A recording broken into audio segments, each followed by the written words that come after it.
YouTube audience and to the Caron YouTube audience. And good morning again to those of you who have patients in the room with me today. We also have a select group of alumni who have been here this weekend for the alumni reunion who are watching in a sequestered area on our live stream on-campus features. So awesome to have you with us. And wait, I'm tearful because we just enjoyed a piece of music from Patient that was breathtakingly wonderful.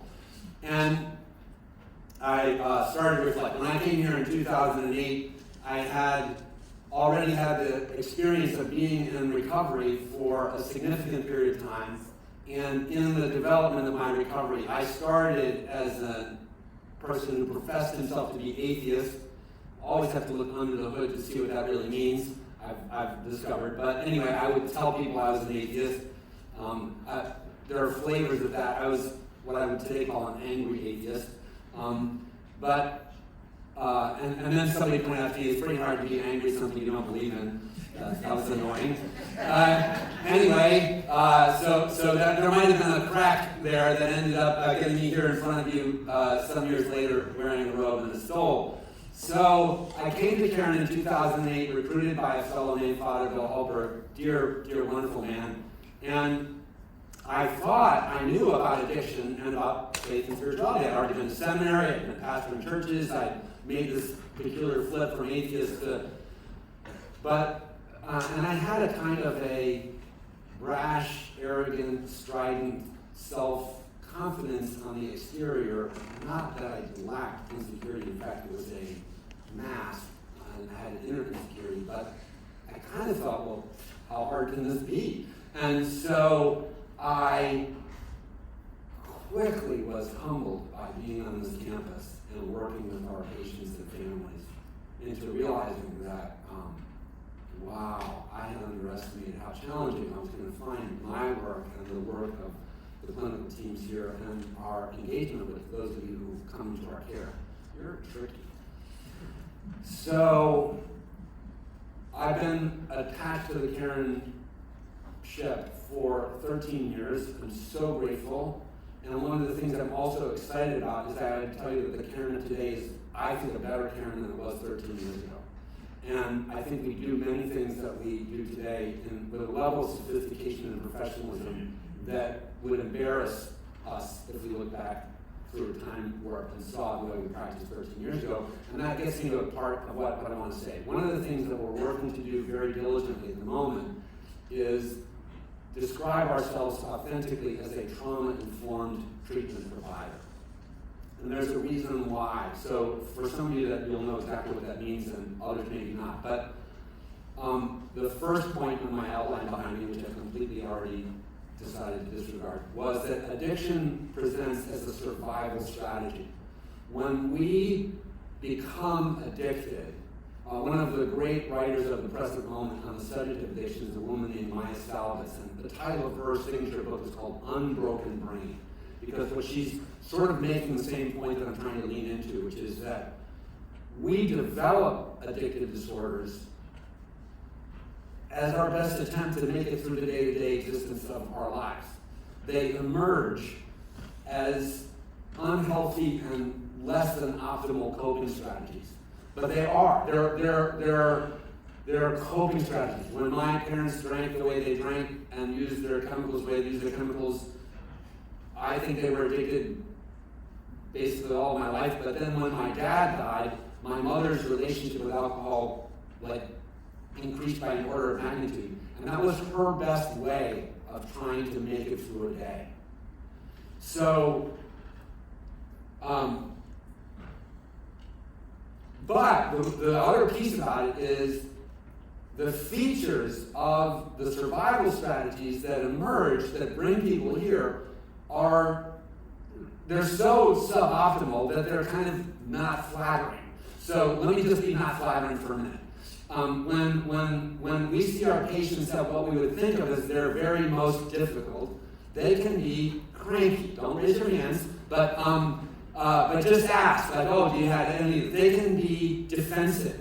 They can be, the old word in the second step, insane. They can seem insane. They can be tremendously challenging, ferociously, like defended, and they can be bizarrely withdrawn. And it's like, hey, is there anybody in there? They can be chimerical. They can be, and it looks pretty unskillful in terms of how one conducts oneself as a human being. And it's very easy. This is my point here, is to maybe have some empathy for the society that looks at those of us who suffer in this way and stigmatizes us.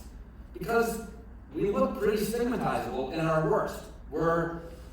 We fail to show up at things we're supposed to show up at, and when we show up, we don't behave the way people expect us to behave, and then our loved ones are like, why don't you just stop? And we're like, I can't, And they're like, yeah, but you're college educated, and we've, thrown every opportunity at you, like, just stop. And you're like, so it doesn't look intelligent, it doesn't look sensible, it doesn't look reasonable, and definitely doesn't look flattering. I'm reminded of there were a series of TV commercials many, many years ago that were meant, I think, to try to shame people into not smoking. They don't do them anymore because they're not very effective. But the smoking can be glamorous, and that was this terribly, terribly grim image of a woman, interestingly they used a female, but with a cigarette dangling. And that's my point, is that I do understand from an empathic standpoint that we did our best, but we didn't come across terribly well to others. And I do believe it's not our fault. Like, I think we fall prey to the mental entrapment of the survival strategy. We are incapable of sort of pulling ourselves up by our own bootstraps. So here's the other thing that's interesting, and this is another myth buster that's really important for to be said, is that people describe this as if it's a particularly difficult illness to treat and that people don't get well from this problem. That's actually not true. People do really well with addiction recovery, and treatment does help and work. There are also tons of people who develop problems and then manage to cease on their own. There are the odd outliers in many cases, but it's really important to understand that if you are a person who is sitting here in the chair with a wristband, or you're on the camera and you used to wear the wristband and you're trying to sustain and continue recovery, it's important for you to know it's absolutely doable. There are millions and millions of people who sustain long-term recovery. But there again, there's this tug of war if you're a person who's being told that by a professional and you're struggling to do it. So then you're like, what's wrong with me?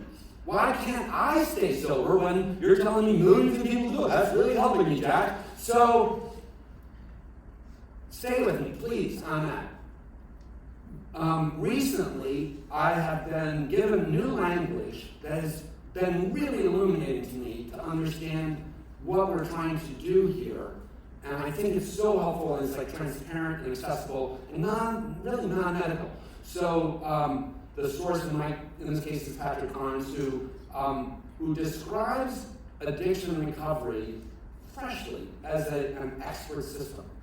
The same kind of thing, if you wanted to master a foreign language and you've never spoken any German, but you want to become good at German, or if you want to never play tennis. I talked about playing tennis, and I had a guy who was a tennis player tell me, do not go and buy a racket and a set of balls and just start playing by yourself, because you will do all kinds of things that you think are intuitive, and you will develop terrible tennis habits. You need at least to pay for some tennis lessons, at least for an hour or two, to have somebody stop you from instilling very unsuccessful long-term tennis behaviors that seem to make sense when you're giving it a try and go. So sports, language, music, with the exception of weird people like the patient we just heard, there are, those of us who are just ordinary mere music mortals, if you want to acquire music competency, it requires a massive amount of things. One of the things that's characteristic with expert systems, learning to fly a plane, becoming a surgeon, there's a ton of these things. Where if you look at the system of education, becoming a chaplain is another one that's an expert system. You can have a manual and a book and a set of codes and all that sort of stuff, but it's not a manualized thing. If I give you a book on how to play the piano, you're not likely to read it and become a good piano player. It requires immersion in a community of practice, tons of trial and error, and a profound stick-to-itiveness, and thousands of hours, not 28 days. So,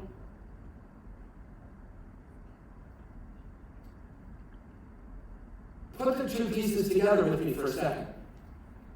We are a community at Caron, those of us who do the work here and the patients who come here, who have a maladaptive survival strategy that looks pretty awful to the onlooker from the outside, but we don't know how to interrupt it ourselves.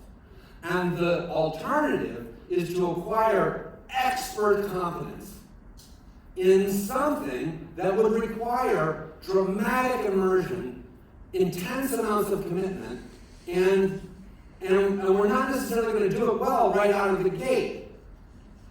So that has to shift some of your expectations a little bit, because there's two things that I think happen. One is that patients come in here very innocently undershooting the mark. They come in because they're leveraged by the world or their own sickness or their family members or the job or the law or whatever, and what they've been told is you just need to stop fill in the blank, drinking, escorts, compulsive gambling, shopping, and I use drinking as a shorthand. Please, when you hear me say drinking, please substitute in the behavior or challenge of your concern.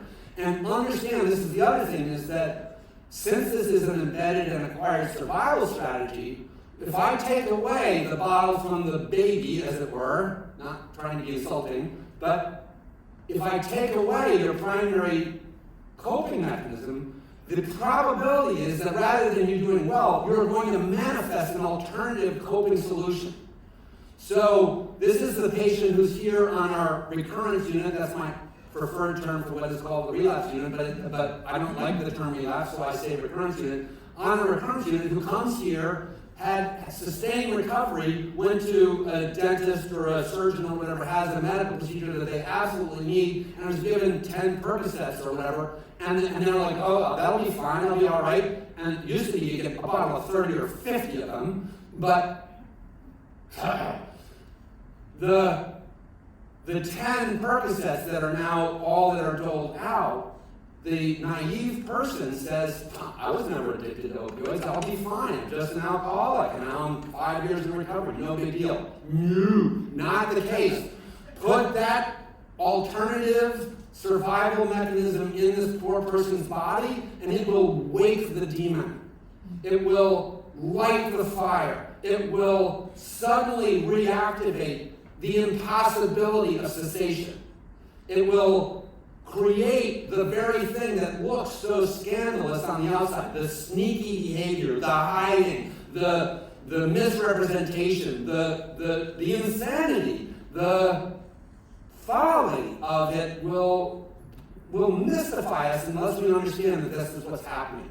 What's happening is an old survival strategy kicks back in. And it's not really, in this case, they're really, I can't tell you how many times I've had doctors say to me, well, you're an addiction professional, what should I give you for pain?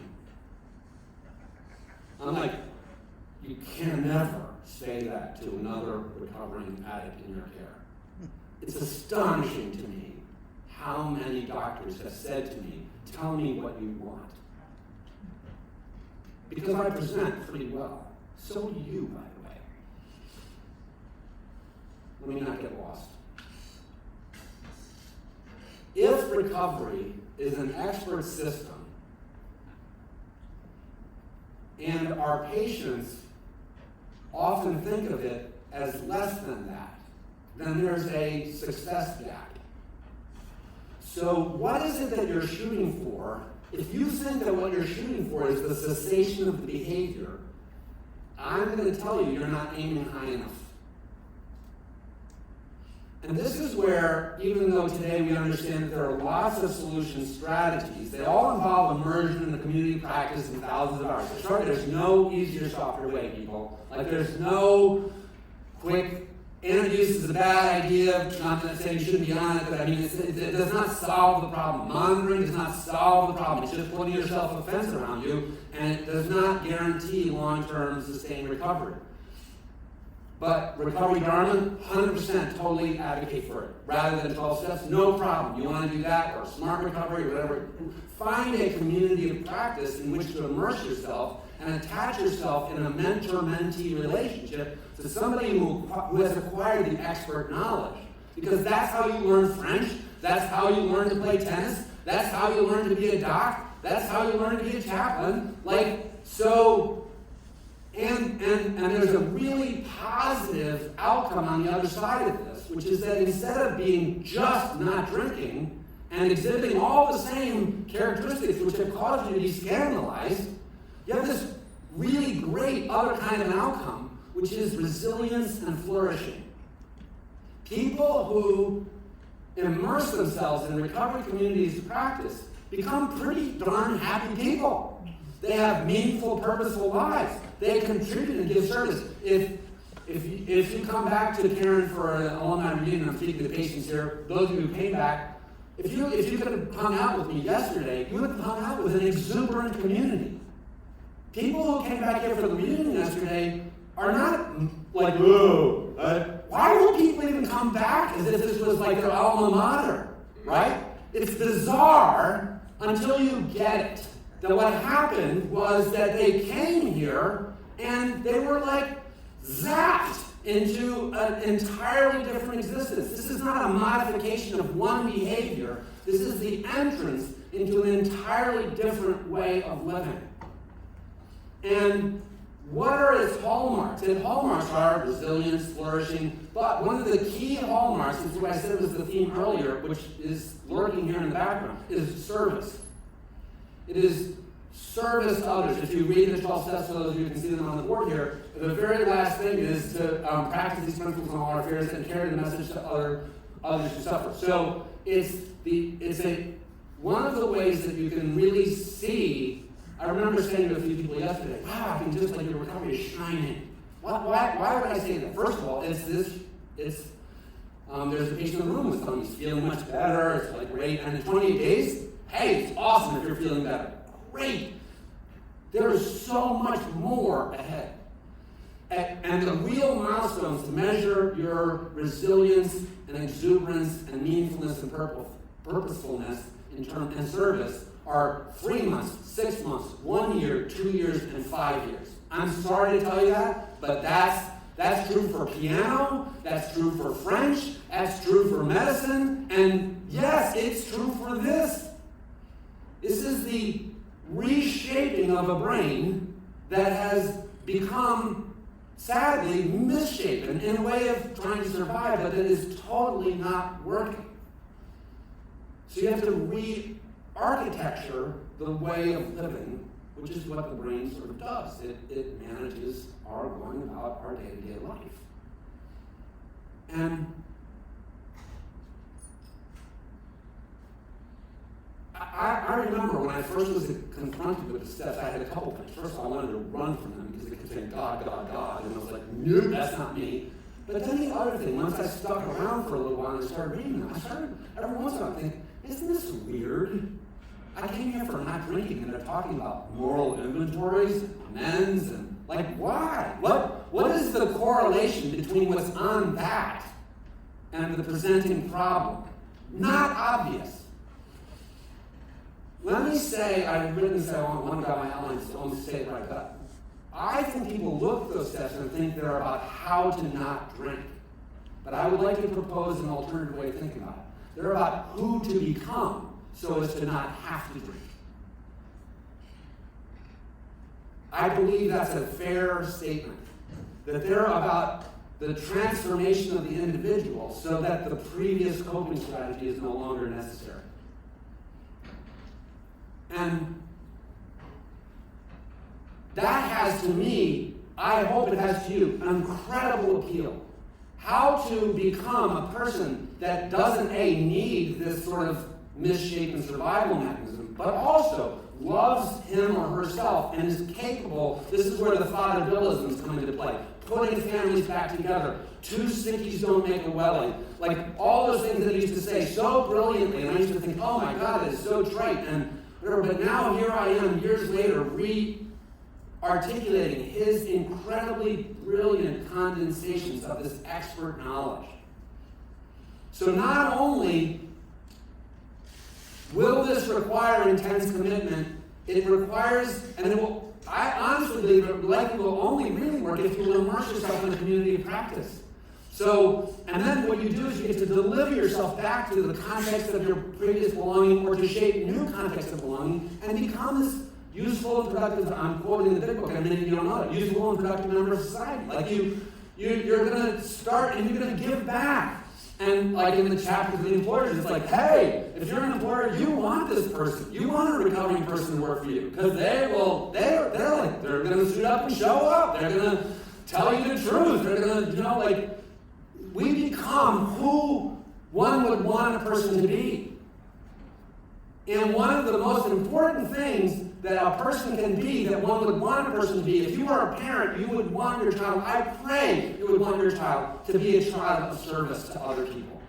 Hospitality to the stranger, love and care to those in one's fold, but also generosity of spirit. Like, these are the attributes of human beings at their very best.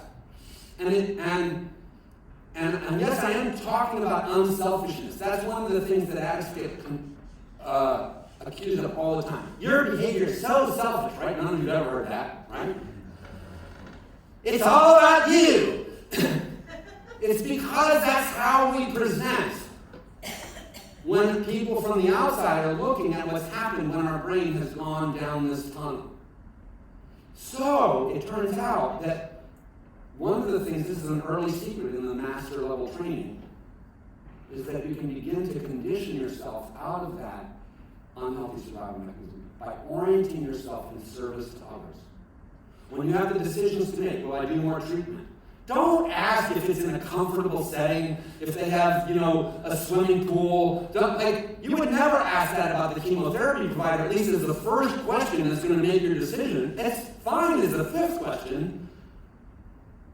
But as you make your decisions, here's the question that I want to offer, is a right question at an advanced level of recovery is, will this be of maximum benefit to others? What choice should I make that will help the most around me? That is the right litmus.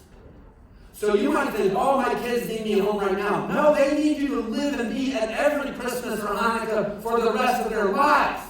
And as you say, I need to be at home, hear what you're saying. You're saying, I need to be at home. They need a mom forever.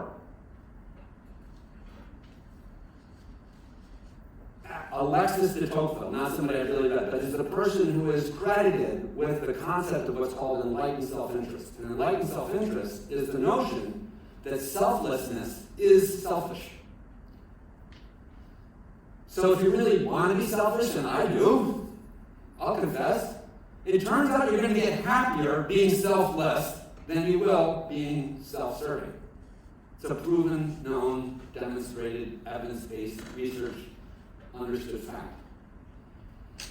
When you try and collect all the marbles and keep them all to yourself, then you get the fear of having to protect them, and it's an ineffective survival strategy. When you orient your life in charity and service to others, the marbles become less important. There are things to give instead of to retain. So, a lot in this message today. I hope it's helpful. But the takeaway I would ask if you could take from this is two of them. One is the immersion in an expert system of community recovery and thinking about this as a long-term project. And the second is understanding that it's about others is a huge insight. If you can get that early on, it will help you. It's really important to try to move out of survival and into flourishing and resilience as quickly as possible. Because then you're going to enjoy the ride. And the shortcut is love one another. Thank you.